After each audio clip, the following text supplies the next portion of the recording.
juicio que se está llevando adelante contra Carmona, contra Roberto Carmona, por el asesinato del taxista Bocalón. Porque este hombre hoy está siendo juzgado en Córdoba por ese delito tras intentar escaparse de una prisión domiciliaria en donde estaba protegido supuestamente por policías del Chaco, porque él estaba en la penitenciaría del Chaco.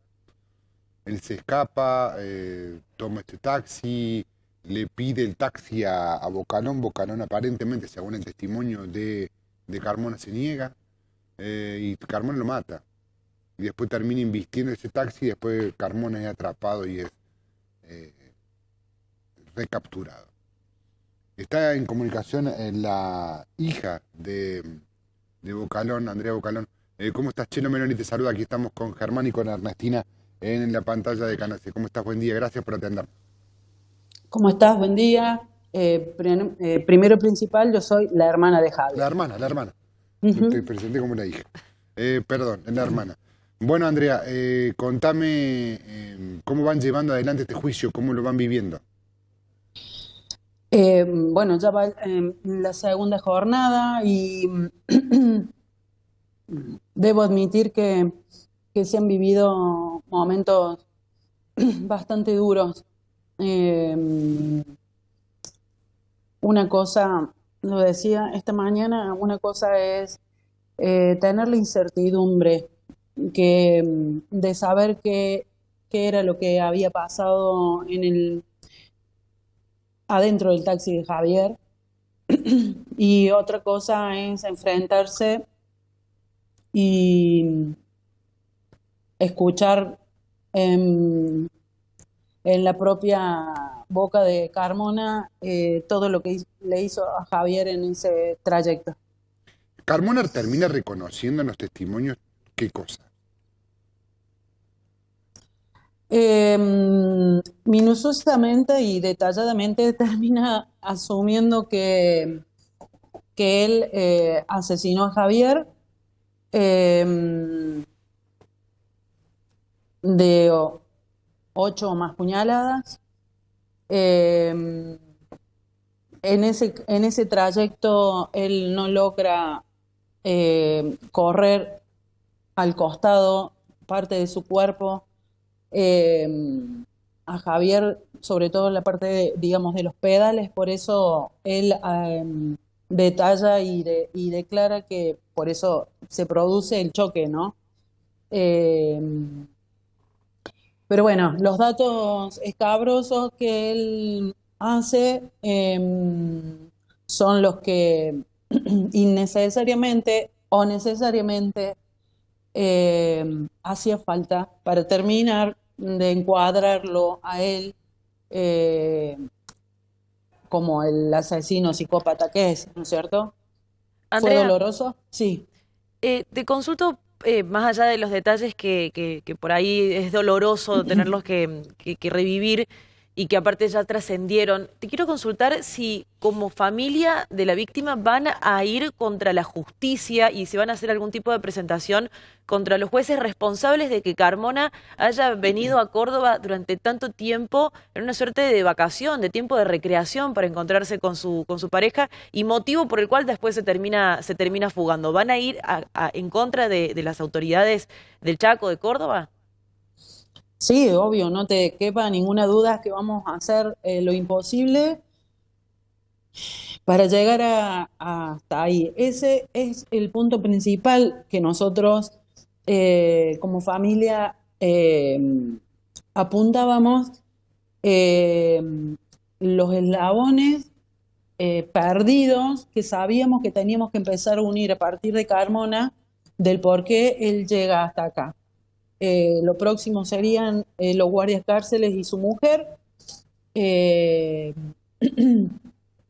Asumir qué responsabilidad tuvieron ellos en la huida de Carmona y después eh, apuntar hacia el servicio penitenciario también de Córdoba, porque acá hay un sinfín de cosas que no pudieron demostrar la policía del por qué Carmona llegaba a Córdoba sin ningún tipo de control, realizar 900 kilómetros, eh, mm, ni siquiera ingresando a Córdoba en una ruta directa y que ningún control haya tenido parada, más que paradas como, entre comillas, amigos con sus guardacárceles en bares o estaciones de servicio para seguir viajes. Él llegó acá con un televisor adentro, según su declaración, con el cuchillo que mata a Javier, incrustado adentro del televisor, hasta Bower, y ese televisor en el vehículo nunca se revisó. Entonces, hay un montón de factores que hacen que nosotros tengamos que seguir. Esto es un alivio, sí, es un alivio y siempre trato de abogar de que hoy el protagonista no es José Carmona, hoy el protagonista es Javier Rodrigo Bocalón, él y su humanidad, para que sepan que en su humanidad él le prestó servicio y le prestó la forma de ser de él. Javier era así, loco, ¿querés agua? Te doy agua. Y le estaba brindando su humanidad a quien después iba a matar, a sangre fría. Y él quiere, como siempre, y si ustedes escuchan sus declaraciones, la culpa siempre es de los demás, del servicio penitenciario, de las falencias de la justicia, de Javier porque no le quiso dar el auto. O sea, en ningún momento él solamente se autoproclama como un lobo solitario depredador. Es propio de un Y nada más. psicópata eso. Es Tal propio cual. de un psicópata echarle la culpa al resto y además no tener empatía con la gente. ¿Cómo ves la personalidad de Carmona cuando testimonia? ¿Qué te causa?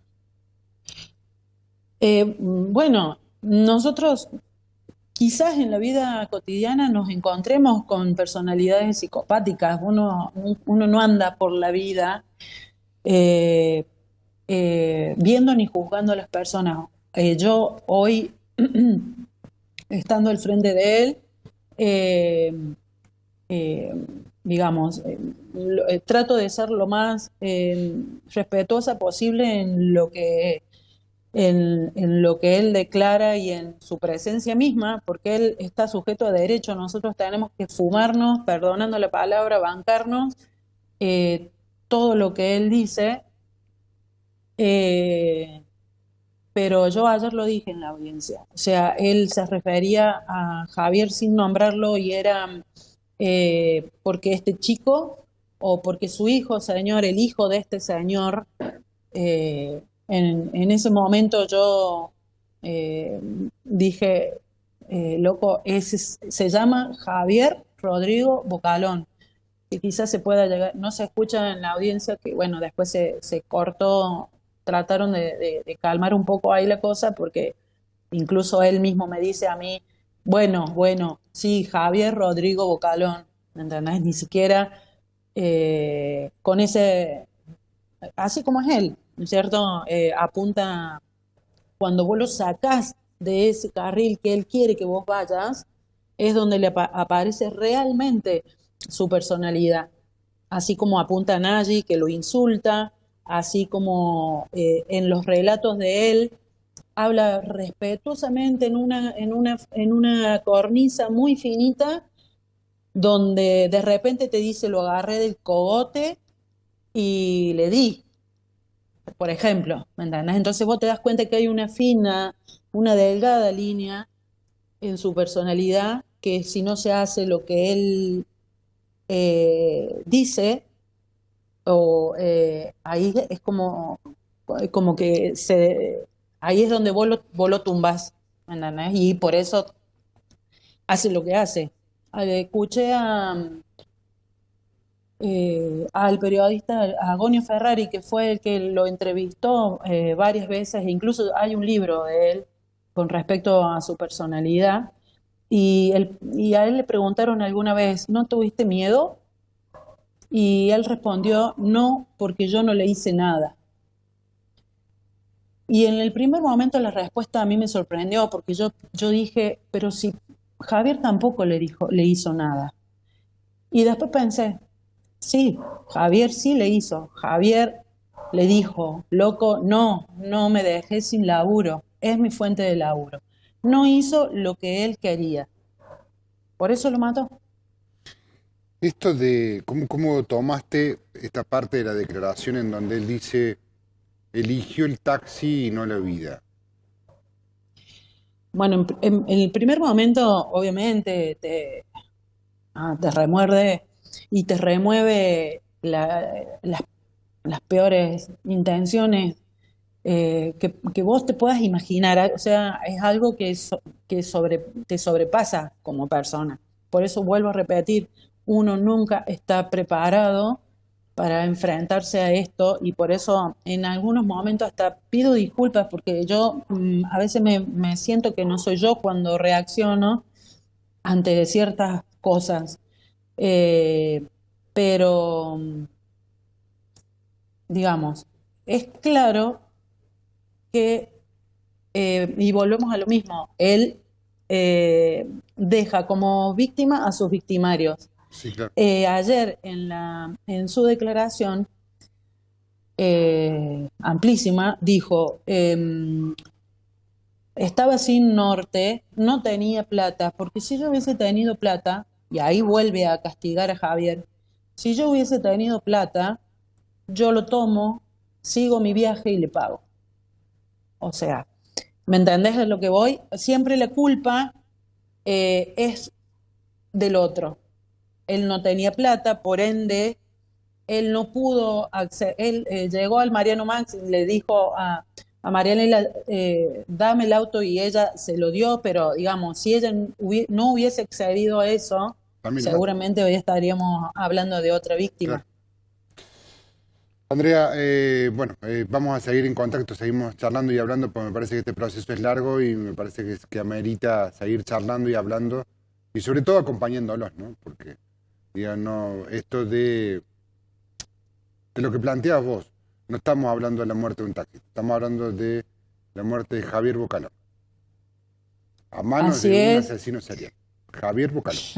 Tristemente célebre, José Carmona no se va a llevar puesto la muerte de mi hermano. Por eso recalco, gracias también a ustedes, eh, Javier Rodrigo Bocalo, así se llama. Andrea, muchas gracias. Gracias a ustedes.